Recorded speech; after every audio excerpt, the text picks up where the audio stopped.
जिस दिन तक मुसलमान ये गारंटी लेगा कि मैं भाजपा को हराऊंगा, उस दिन तक भाजपा नहीं हारेगी। लिख लीजिएगा मेरी बात। भाजपा उस दिन हारेगी जिस दिन आप चुप बैठ जाओगे।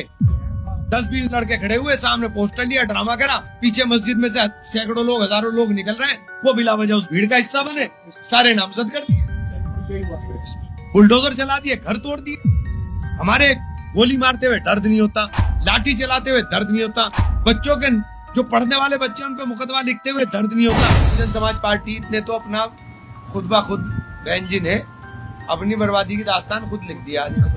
एक सबसे अहम समस्या देवबंद की, जैसे कि आप मौजूदा सांसद हैं, इंदिरा पार्क वाली जो सड़क है PWD विभाग में आती है, तो इस पर काफी लंबे समय से लोग जो है अपनी शिकायतें डाल रहे हैं, लेकिन उसका निस्तारण नहीं हो रहा। भायला फाटक भी काफी लंबे समय से जो है वो बंद है। भायला फाटक का रुका हुआ कार्य और रास्ता, सराय वाली सड़क की खराब हालत और सोशल मीडिया पर चल रहा आई लव मोहम्मद ट्रेंड, सब सवालों के जवाब सांसद इमरान मसूद जो देवबंद पहुंचे मरहूम मोहम्मद जियाउद्दीन साहब के आवास पर, जहां एक ऐसा लम्हा देखने को मिला जिसने पुराने रिश्तों, सियासी वफादारी और इंसानियत की मिसाल को एक बार फिर जिंदा कर दिया। सांसद इमरान मसूद ने कहा, जियाउद्दीन साहब ने मुझसे एक बार कहा था कि मैं आपको अपना जान नशीन देकर जा रहा हूँ, मेरा बेटा आपका भतीजा है। और फिर मोहम्मद जमाल अंसारी की तरफ इशारा करते हुए बोले, जियाउद्दीन साहब का नाम जब भी लिया जाएगा तो याद आएगी उनकी सादगी, ईमानदारी और आवाम के लिए उनकी फिक्र। आज उनके घर पर सांसद इमरान मसूद ने न सिर्फ उस रिश्ते को याद किया, बल्कि जमाल अंसारी को एक रहनुमा की तरह हिदायत भी दी। कोई भी मजलूम तुम्हारे पास आए उसकी मदद जरूर करना और याद रखना मैं तुम्हारे साथ हूँ। देवबंद फाइल्स ने इस मौके पर सांसद से 2 अहम सवाल किए। पहला, देवबंद की सड़कों पर महीनों से रुके विकास कार्यों के बारे में। दूसरा, भायला फाटक के बारे में, जो कई गाँवों को जोड़ने वाला अहम रास्ता है लेकिन लंबे समय से बंद पड़ा है। कोई बोले ना बोले, कम से कम इमरान तो बोलेगा।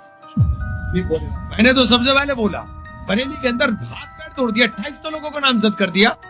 क्या तमाशा कर दिया भाई।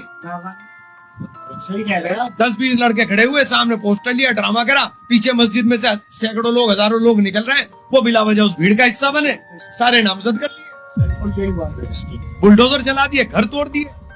हमारे गोली मारते हुए दर्द नहीं होता, लाठी चलाते हुए दर्द नहीं होता, बच्चों के जो पढ़ने वाले बच्चे उन पे मुकदमा लिखते हुए दर्द नहीं होता। तो अब हमें ही समझना पड़ेगा ना इस बात को।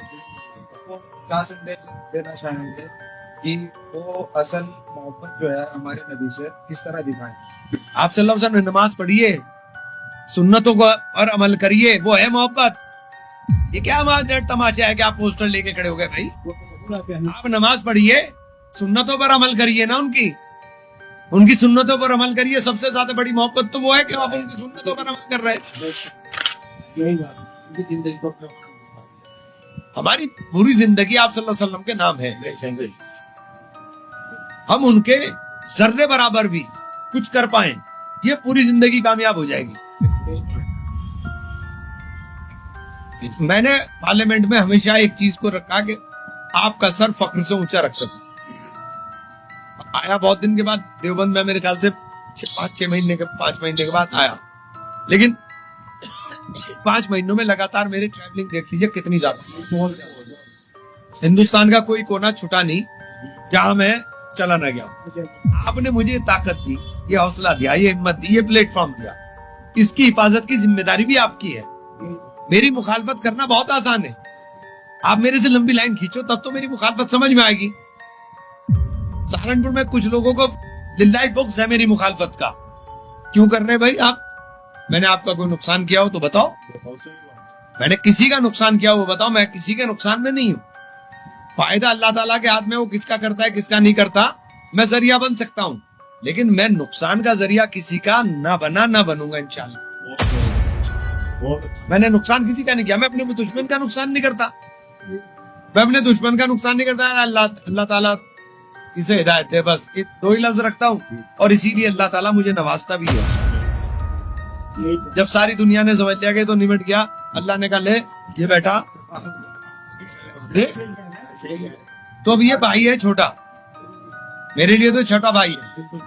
अब तुम्हें भी है, इनके सामने सारी चीजों को करना पड़ेगा कि आप जिस तरह से चेयरमैन साहब ने जोड़ रखा था, जोड़ने के लिए कुर्बानी मांगता है। नहीं, इंशाल्लाह कोई शिकायत, जोड़ने के लिए लोगों को कुर्बानी मांगता है। मेहनत करेंगे इंशाल्लाह। आप उस बात के लिए तैयार रहिए। इसे भाई को अपने तैयार कर रहे हैं, इसकी तैयारी भी कराओ। इसको मैं चाहता हूं कि जो चेयरमैन साहब की ख्वाहिश थी, चेयरमैन साहब का ख्वाब था, वो अल्लाह ताला पूरा करा। बहुजन समाज पार्टी ने तो अपना खुद ब खुद बहन जी ने अपनी बर्बादी की दास्तान खुद लिख दिया। मतलब आप एक बात सुनिए, सीजीआई के ऊपर जूता फेंका गया, दलित सीजीआई बर्दाश्त नहीं हो रहा, जूता फेंक दिया सीजीआई के ऊपर। तारीख में पहला वाकया है, सीजीआई के ऊपर जूता फेंक दिया और सीजीआई पर जूता फेंका जा रहा है। दलितों पर, जिसकी लिए आप नुमाइंदगी कर रही, दलितों पर हिंदुस्तान में हाईएस्ट एट्रोसिटी का रेट है इस वक्त, हाईएस्ट, जिसमें अकेले उत्तर प्रदेश के अंदर 26% है, अकेले उत्तर प्रदेश में। मेरी नहीं है ये, सरकारी आंकड़े, एनसीआरबी के आंकड़े हैं, मेरे नहीं है ये कि मैंने अपनी तरफ से हवा में बता रहा हूं, एनसीआरबी के आंकड़े।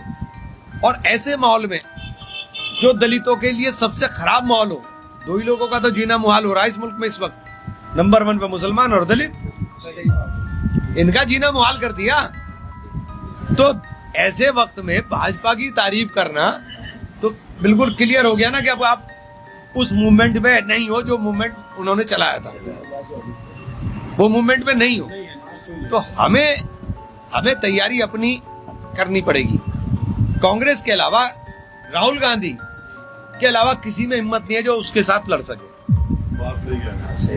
आप बताओ, हर आदमी कहीं ना कहीं कंप्रोमाइज हो सकता है, राहुल गांधी के अलावा कोई कंप्रोमाइज। राहुल गांधी है जो कंप्रोमाइज नहीं है और ताल ठोक के कहते हैं। और अब मुझे हमारा डर जो निकाला, हमारा डर भी तो उन्होंने निकाला, कहकर डरने की जरूरत नहीं है, वक्त बदलेगा, डरने की जरूरत नहीं है, वक्त बदलेगा। चेयरमैन साहब ने मेरे से कहा था, मैंने तुम्हें जवाब को दे दिया, भाई आपकी सरपरस्ती है, लेकिन मेरी तो रहेगी, बढ़ेगी तब भी, नहीं बढ़ेगी तब मेरी हाल में रहेगा।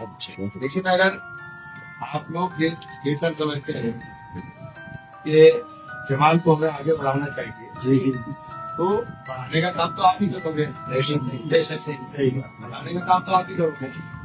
फिर आपको तैयारी में अभी से लगना पड़ेगा, जमाल को खड़ा करते और जमाल को भी ये तय करना पड़ेगा कि मुझे अपनी जो रियासत है, इस रियासत को आगे बढ़ाना, और रियासत जितना बहुत मुकद्दर का काम। जैसे कि जियाउद्दीन साहब हमारे बीच नहीं रहे, आप उनके बारे में क्या कहना चाहेंगे? देखिए, मरहूम जियाउद्दीन भाई मेरे बहुत अच्छे साथियों में रहे, हमेशा मेरे बड़े भाई की तरह उनके मानने का काम किया। जब वो हयात थे, उन्होंने मुझसे एक बात कही थी कि भाई मैं तुम्हें से दे रहा हूँ अपने बच्चे को।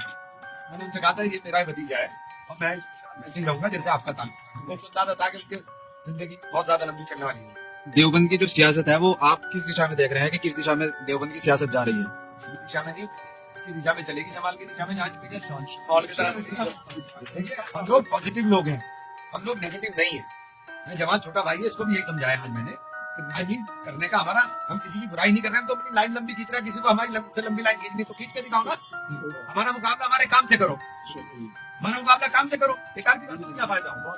एक सबसे अहम समस्या देवबंद की, जैसे कि आप मौजूदा सांसद हैं, जैसे इंदिरा पार्क वाली जो सड़क है वो पीडब्ल्यूडी विभाग में आती है, तो इस पर काफी लंबे समय से लोग जो है अपनी शिकायतें डाल रहे हैं, लेकिन उसका निस्तारण नहीं हो रहा। ये जो जमाल ये देखेगा, देखना है देवबंद में जहाँ जो भी होगा सब करें।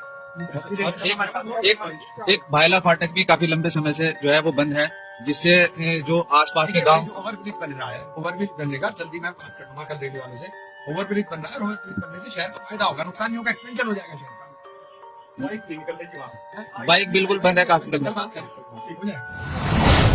आज का दिन देवबंद की सियासत में याद रखा जाएगा, जब एक सियासी नेता ने रिश्तों, मोहब्बत और इंसानियत की मिसाल को फिर से जिंदा किया। जियाउद्दीन साहब का नाम, उनका खानदान और उनके चाहने वालों की दुआएं आज भी देवबंद की हवा में महसूस की जा सकती हैं।